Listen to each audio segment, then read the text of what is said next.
Hello students, welcome to our channel Step by Step Mathematics. Today we will continue the chapter 10 Circles of class 9th. We'll do the exercise 10.4. Theorem 10.6 is equal chords of circle are equidistant from the center. कि आपके पास एक circle है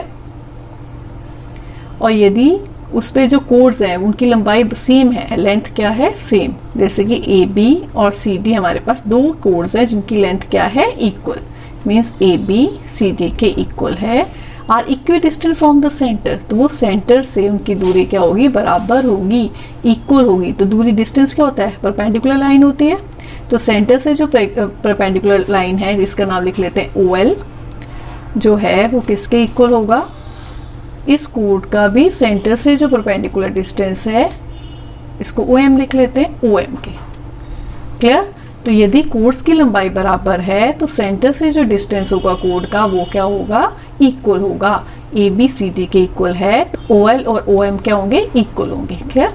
ऐसे ही इसका converse है, converse में क्या chords equidistant from the centre of circle are equal in length, कि यदि कोड्स हैं दो कोड्स हैं एक सर्कल के अंदर कोड्स हैं हमारे पास और वो यदि सेंटर से इक्वल डिस्टेंस पर हैं, सेंटर से उनकी दूरी क्या है इक्वल है, तो वो कोड्स क्या होंगी आपस में बराबर होंगी। इसका कन्वर्स हो गया, इसका नाम लिया जैसे ए बी सी डी, ये दो कोड्स हैं, ये सेंटर है और इसमें गिवन क्या है ओ एल और ओ एम आपस में इक्वल हैं, इफ तब क्या होगा ए बी और सी डी आपस में इक्वल होंगी। क्लियर। तो ये थ्योरम्स का को हम यूज करेंगे एक्सरसाइज में जहाँ जरूरत होगी। ठीक है, तो करते हैं question number 1। To circles of radii 5 centimetre and 3 centimetre intersect at 2 points and the distance between the centre is 4 centimetre. कह रहा है हमारे पास दो सर्कल है, एक सर्कल का रेडियस है 5 सेंटीमीटर और दूसरे सर्कल का रेडियस है हमारे पास 3 सेंटीमीटर। अब आगे and the distance between the centres, मानो इसका सेंटर ये है ए और इसका सेंटर क्या है बी, ये डिस्टेंस इन दोनों के बीच में डिस्टेंस कितना बोल रहा है वो 4 सेंटीमीटर और एक सर्कल का रेडियस बड़े वाले का 5 सेंटीमीटर, इसको यूं मिलाते हैं, दिस इज अ 5 सेंटीमीटर और दूसरे सर्कल का रेडियस है हमारे पास 3 सेंटीमीटर। अब वो क्या कह रहे हैं find the length of the common code, तो कॉमन कोड की लंबाई निकालनी है। कॉमन कोड आपको बताया भी था क्या कौन सी बनती है, ये यहाँ पे ये दोनों सर्कल इंटरसेक्ट कर रहे हैं उसके बीच की जो है वो है कॉमन कोड, इसकी लंबाई हमें निकालनी है, मीन सी डी हमें निकालना है। क्लियर। अब इसका नाम लिख लेते हैं, एक ई लिख लेते हैं पॉइंट, इस पॉइंट को। ठीक है। अब देखो बेटा 3, 4 और 5 सेंटीमीटर को आप जब देखते हो ट्रायंगल को, तो ये कौन सा ट्रायंगल बन रहा है राइट एंगल ट्रायंगल। कैसे आप इसका प्रूफ ऐसे कर सकते हैं सॉल्यूशन में, इन ट्रायंगल ए बी सी हमारे पास क्या आ रहा है कि जो ए सी स्क्वायर है वो किसके इक्वल आ रहा है A B square plus B C square के। चेक करो ए सी 5 सेंटीमीटर है तो 5 square is equal to 4 square plus 3 square, 4 square is 16, 3 square is 9, 5 square is 25। What you get 25 is equal to 25, तो ये Pythagoras theorem को satisfy कर रहा है, तो ये राइट एंगल ट्रायंगल होगा। ए बी सी हमारा क्या होगा एक राइट एंगल ट्रायंगल होगा, implies triangle A B C is right angle triangle. तो राइट एंगल कहाँ पे बनेगा, ये 5 सेंटीमीटर है आपका, 4 सेंटीमीटर है ए सी बी, मीन्स ये जो बी पॉइंट है ये 3 सेंटीमीटर है, यहाँ पर क्या आएगा ये 90 डिग्री का एंगल बनेगा ए बी और बी सी के बीच में, ये मतलब हुआ इसका। तो ये कब बनेगा, जो सी बी है वो कोइंसाइड करेगा किसको सी ई को, सी बी लाइन सेगमेंट किसके ऊपर आ जाएगी सी ई पर, तभी ये 90 डिग्री होगा। तो implies angle A B C कितना होगा 90 डिग्री। ये कब होगा, it is possible only when C B coincide C E, means इसका मतलब क्या होगा C B is equal to C E is equal to 3 centimetre. अब हमारे पास जो सी ई है वो कितने सेंटीमीटर आ गई 3 सेंटीमीटर आ गई। ठीक। अब हमने देखा था लास्ट वीडियो में कि जब कोई परपेंडिकुलर ड्रॉ होता है, ये सर्कल है हमारे पास, ये कोड है, जब कोई सेंटर से एक परपेंडिकुलर लाइन ड्रॉ होती है कोड के ऊपर, वो कोड को क्या करती है दो बराबर हिस्सों में बांटती है, बाइसेक्ट करती है। क्लियर। तो हमें पता है A is perpendicular on C D, mean C E और ई डी आपस में क्या होंगे, इक्वल होंगे। तो सी ई 3 सेंटीमीटर है तो ई डी भी कितना होगा, 3 सेंटीमीटर। तो सी डी टोटल कितना आ जाएगा, 6 सेंटीमीटर। यही हमें निकालना है, हमें सी डी निकालना है। Find the length of the common code, means हमें सी डी की वैल्यू निकालनी है। तो इसको लिखते हैं, implies A E is perpendicular to C D. A E C D पर, ये 90 डिग्री का है तो ए ई परपेंडिकुलर होगा सी डी पर, which implies C E is equal to D E. C E और डी ई आपस में इक्वल होंगे। C E is equal to D E क्यों, perpendicular from the centre bisect the कोड, is equal to 3 centimetre, ये भी 3 centimetre का होगा। Implies C D is equal to C E plus D E, means 3 + 3 6 centimetre. तो यही हमें निकालना था। Length of common code is 6 centimetre. Clear. Question number 2 is if 2 equal codes of circle intersect with in the circle. हमारे पास एक circle है, इसमें 2 codes हैं, दोनों आपस में इक्वल हैं। एक का नाम लिख लिया हमने ए बी और दूसरे का नाम लिख लिया सी डी। दोनों इंटरसेक्ट कर रही है with in the circle, circle के अंदर कट कर रही है, यहाँ कट कर रही है, इसका नाम भी लिख लेते हैं ई। Prove that the segment of one code are equal to the corresponding segment of other code. A B और सी डी इक्वल है, पहले ये लिख लेते हैं, गिवन है A B is equal to C D. अब प्रूफ क्या करना बेटा, segment of one code. Segment of one code मतलब ये कोड थी ए, यहाँ ई आ गया, ये बी, तो ए ई जो है वो किसके इक्वल है, यहाँ पे सी डी है, यहाँ पे पॉइंट ई है। ए ई जो बड़ा वाला सेगमेंट है ए ई, वो इस बड़े वाले सेगमेंट के इक्वल है, मीन्स ई डी के इक्वल है, ये हमें प्रूफ करना है। और बी ई को हमने सी ई के इक्वल प्रूफ करना है। क्या प्रूफ करना है, ए ई को डी ई के इक्वल प्रूफ करना है और बी ई को सी ई के इक्वल प्रूफ करना है। तो to proof A E is equal to D E and C E is equal to B E. Clear. अब इसके लिए क्या करेंगे, सेंटर लेते हैं, क्योंकि सारे ही जो हमारे थ्योरम्स हैं यहाँ वो है वो किस पे बेस है, सेंटर से परपेंडिकुलर डिस्टेंस पर बेस है। तो यही काम करते हैं, सेंटर से एक परपेंडिकुलर डिस्टेंस ड्रॉ करते हैं ए बी के ऊपर और सेंटर से ही एक परपेंडिकुलर डिस्टेंस डालते हैं सी डी के ऊपर। ये होगी कंस्ट्रक्शन।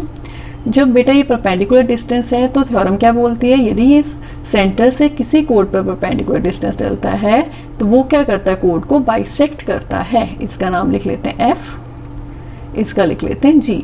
मीन्स ए एफ और एफ बी आपस में इक्वल हैं, सी जी और जी डी आपस में इक्वल है। क्लियर। तो कंस्ट्रक्शन लिख लेते हैं, construction draw O F perpendicular to A B and O G perpendicular to C D, और इसे भी ज्वाइन कर लेते हैं और ज्वाइन ओ ई। क्लियर। अब क्या करेंगे, हम इन दोनों ट्रायंगल्स को कॉन्ग्रुएंट प्रूफ कर देंगे। जब ये दोनों ट्रायंगल्स कॉन्ग्रुएंट हो जाएंगे उससे हमें मिलेगा एफ ई और ई जी आपस में इक्वल है। पहले हम इतना काम करते हैं। तो proof in triangle O F E and triangle O G E, हमारे पास क्या है, O F is equal to O G. क्यों, क्योंकि कोड्स इक्वल होती हैं तो परपेंडिकुलर डिस्टेंस भी इक्वल होता है, क्योंकि ए बी जो है वो सी डी के इक्वल है। क्लियर। और ओ ई जो है हमारा दोनों ट्रायंगल्स में है, तो O E is equal to O E, this is a common. और हमने एंगल एफ और जी को इक्वल बनाया 90 डिग्री ईच। हाइपोटेन्यूज इक्वल आ गया, साइड इक्वल आ गया, एक 90 डिग्री का एंगल इक्वल आ गया। तो कौन सी कॉन्ग्रुएंसी लगी, आर एच एस। तो triangle O F E congruent है triangle O G E, reason क्या लिखेंगे, बाय आर एच एस। जब ये कॉन्ग्रुएंट है तो हमारे पास क्या आ जाएगा, implies F E is equal to E G. Clear. By C P C T. अब कंस्ट्रक्शन पे एक बार देखते हैं दोबारा से। ओ एफ परपेंडिकुलर है ए बी, तो इसका मतलब क्या होगा, इम्प्लाइज क्या होगा, ए एफ और एफ बी आपस में इक्वल। ओ जी परपेंडिकुलर है सी डी पर, इसका मतलब सी जी और जी डी भी आपस में इक्वल। अब देख गिवन क्या है, A B is equal to C D, तो गिवन को लेके चलते हैं। As A B C D के इक्वल है तो इसका हाफ भी क्या होगा, आपस में इक्वल होगा। पूरी चीज इक्वल है तो आधी आधी भी बराबर होगी।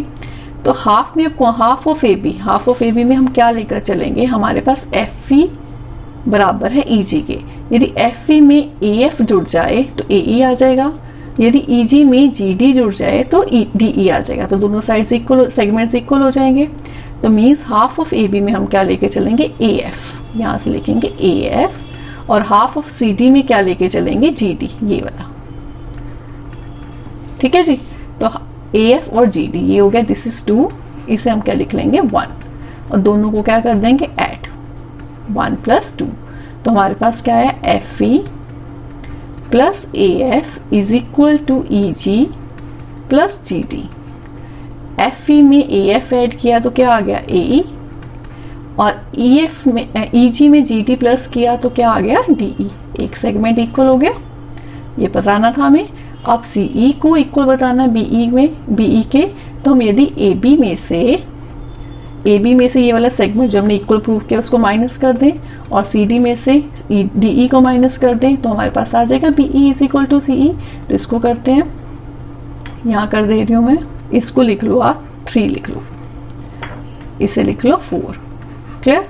तो 3 - 4, 3 में से 4 को माइनस करते हैं, तो AB minus AE is equal to CD minus DE।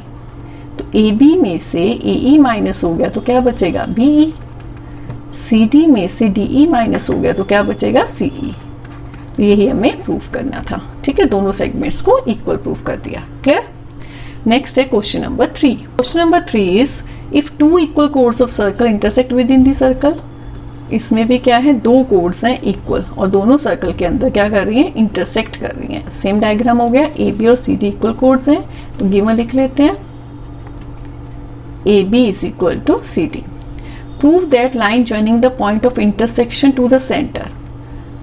तो इंटरसेक्शन ये वाला पॉइंट है, इसका नाम ले लेते हैं E, और ये सेंटर है, ये लाइन ज्वाइन कर रही है सेंटर के साथ। उसने बोला makes equal angle with the code, code के साथ इक्वल एंगल बनाते हैं, ये प्रूव करना है, मीन्स एंगल 1 और एंगल 2 को इक्वल प्रूव करना है।